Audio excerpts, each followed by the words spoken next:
Hello, in this video I'm gonna show you the first things that I recommend doing after setting up your iPad Air. So if you've just set up your iPad, there are a few things that I'm gonna show in order to enhance your experience. So the first one is gonna be for the Apple Pencil users. So if you have an Apple Pencil or you're planning on buying one, it's pretty great if you're drawing, if you're noting on your iPad. And there are two versions supported by this iPad. So it's either the Apple Pencil USB-C. What it means, it has this flat edge, so it can be attached to your tablet, but it can't be charged wirelessly. You can see this tip right here. It comes off pretty easily, not all the way, just a bit. So it reveals the USB-C port, and this is going to be needed in order to either connect the Apple Pencil to your iPad or to charge it. So I don't really like this pencil because it has the port here. I don't want to charge it like that. I'd rather have it wirelessly. So there's also the Apple Pencil Pro, which is the other version that's supported. And this is automatically connected by attaching it to the top of your tablet, and also charged the same exact way. It just charges wirelessly from your tablet, so that's great. And I'm gonna show you how to connect both of them. Then I'm gonna show you all of the other universal steps for everyone that doesn't have or has the Apple Pencil. So first I'm gonna connect the USB-C one. Just need to plug the USB-C port in here and plug it into your iPad just for a few seconds so it connects. I'm gonna find my USB-C cable. Okay, and I'm gonna plug it into the iPad.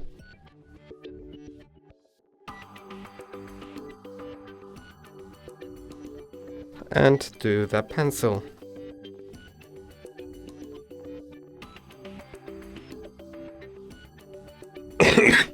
Once it says Apple Pencil, you can now unplug it. And you can see it's usable. And this Apple Pencil has quite a few features, not as many as the Pro version. I'm gonna just unplug that cable from here, and you can write it with it. Of course, you can hand write as well. You can erase stuff.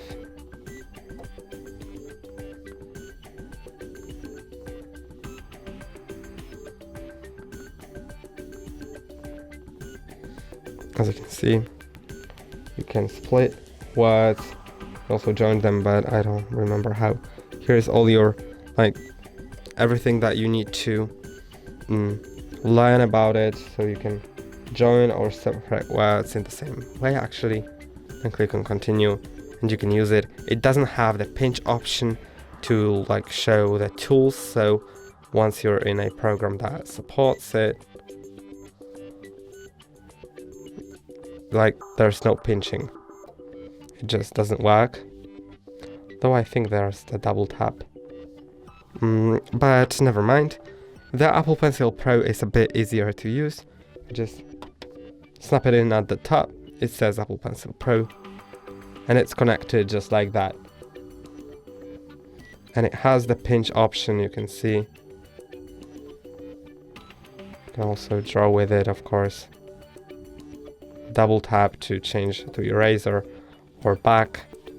And now let's get to the next step. So I'm just gonna leave that Apple Pencil Pro attached at the top, and let's continue. So the next thing is connecting to Wi-Fi if you haven't done that yet. I mean, it's mandatory in the setup, but if you've lost your connection or anything, then it's great because it's gonna be needed for the further steps.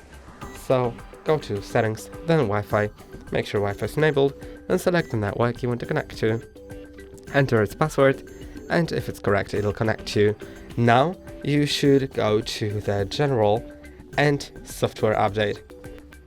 Here it is very crucial to update your iPad so it has the newest software, because it makes it run securely, smoothly, and have the newest features, which are pretty handy.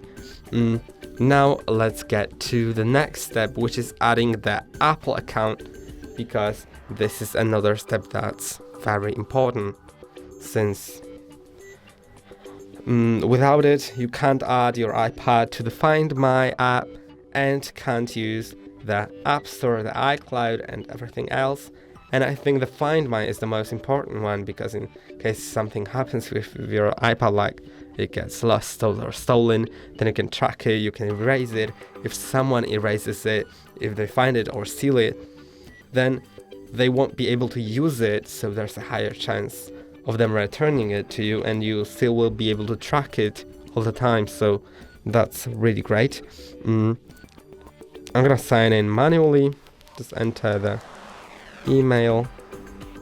If you don't have an account, of course you can like sign in, I think, by clicking don't have an Apple account. You can also use another device. So if you have an iPhone, you can just bring it close and sign in with it.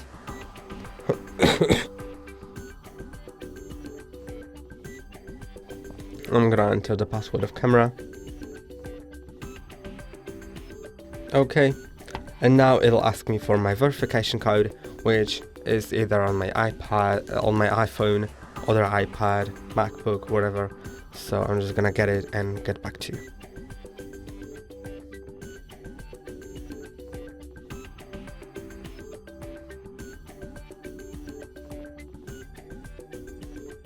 And if the verification went correctly, you'll just go further. If you aren't logged in on any other device, then you will probably get the code to your SMS.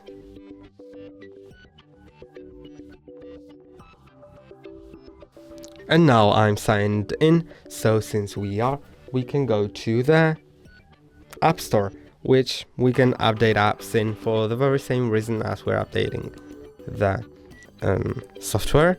But also some apps may not work without an update, but I think that Apple actually updates every app that you have, like automatically, if you download, like if you factory reset your system. Though if you go to the App Store, click on your profile icon in the top right corner and see any updates here, like any app that says update, then click on it. But most probably there will be not at the very beginning. But if you're watching this video a few days later, maybe there are some, so just do that. And you can continue to use your iPad in the process. So let's go to the settings and go to Touch ID and passcode, which is pretty important. So I'm gonna turn the passcode on. If it says that doesn't mean that you just don't have the passcode. So let's turn it on to make our iPad secure.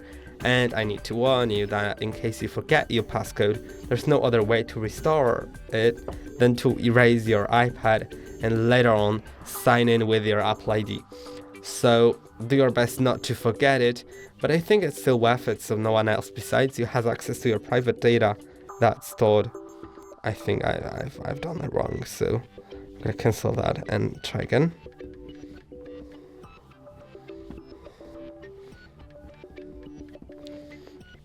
I'm setting it to something simple, but of course set it to something that's difficult to guess but easy to remember for you.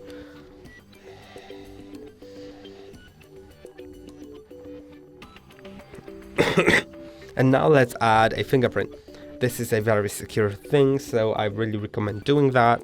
So you can just easily, quickly and conveniently unlock your iPad. I'm gonna click on add fingerprint. Of course you can add multiple fingerprints, so most probably it'll be the right index finger and the left index finger, so like, you know, this one and this one for different orientations of holding your iPad.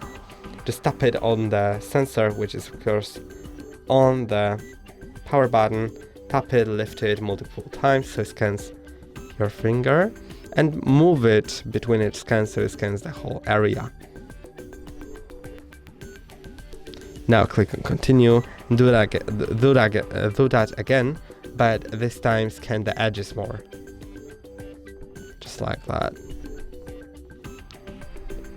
And now you can click on continue. And you can add another one, of course, up to 5, I believe. And now you can unlock your iPad by either clicking on the screen, of course, sliding up and entering your passcode. But with the Touch ID, you can either press on it with the correct finger, it'll unlock it right away. You can also tap on the screen or press with a different finger. Then, as you quickly tap on that, it'll be unlocked, but it'll stay on the lock screen until you swipe up. Or, if you put it on the button and hold for a second, like rest it, then it'll slide up automatically. That's really convenient. And now let's get to setting our wallpaper. Of course, it's not mandatory, but you know, most of the people do like to have their own wallpaper, so I'm just gonna do it. Maybe let's take a photo of this plant. So I'm gonna go to the camera app, and I'm gonna take a photo.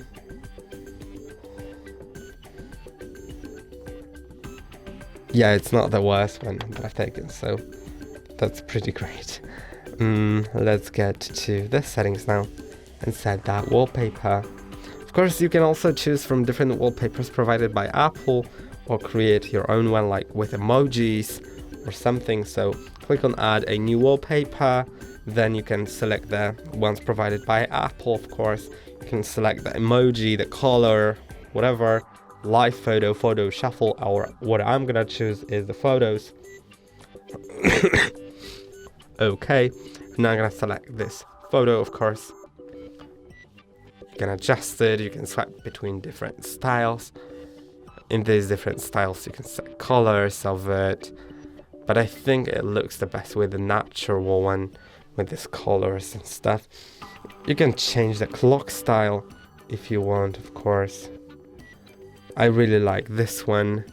You can set a color of it as well. I'm gonna leave it on the matched to like the a little bit of transparency thing. Then the day at the top can be changed to like the weather. I don't have my location turned on yet, but this is how it looks. Later on, I'm gonna show you how to turn on the location because it's pretty important to like have the correct time, because it's actually 7 p.m. not 11 a.m. right now.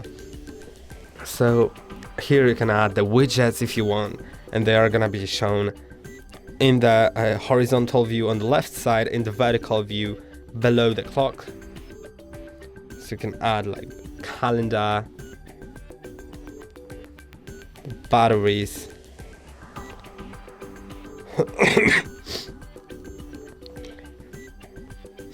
let's add that one, maybe something else as well.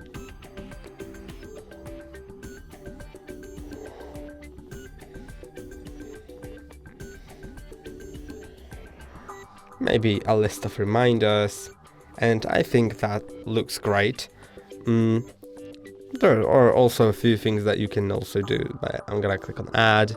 Then you can either set it as a wallpaper pair or customize the home screen. I'm gonna customize it, and on the home screen I'm just gonna set a different photo, but you can also blur out the one that you have on the lock screen. You can set a color, a gradient, or what I'm doing is the photo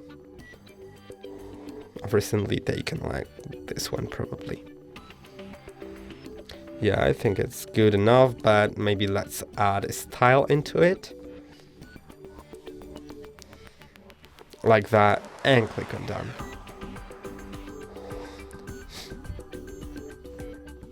Now it's loading, but I'm just gonna click on done and it's gonna apply itself, I believe. So yes, as we can see, it's here. On the lock screen we also have our wallpaper, although I have a focus mode, so I'm gonna turn it off so we can see the wallpaper better. And now let's get to the actual location services. So we have our weather and our time. So go to settings, then go to the privacy and security, location services, turn it on here, and the time has changed, and the weather will also change in a moment.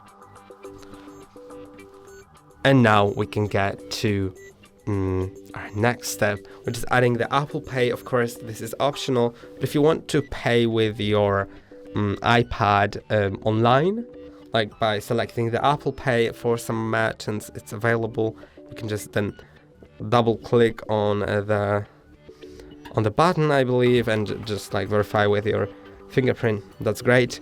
In order to do it, you just need to go to settings, wallet and Apple Pay, add card, then you can scan it with your camera or enter the details manually after selecting debit or credit card, selecting your bank, continue, add the card or enter details manually, then go like through all the steps you need to verify with your bank via either message, phone call or bank app if you have it, and then it'll be added. So that's great. And now let's get to to the last thing, which is going to settings, battery, and here as you go to the here, I don't really know it. Okay, it's not on iPads, so never mind. So we can instead slide down from the top, and here you can customize the control center. And what I'm always doing on Apple devices, I don't like the fact that this new control center has different pages, because I like to slide it down, then slide it up like that, and then it instead just goes to the next page. So what you can do, slide up, click on plus to enter the edit mode, and what I'm always doing is I'm just going to the page that I want to delete, deleting everything what's on the page, and it's deleted now as I click on anywhere to exit the edit mode. You can see I can slide it down, up, down, up, and it works exactly as I want it. And these are all the things that I wanted to show you. That's all for today. Don't forget to like and subscribe. See you next time.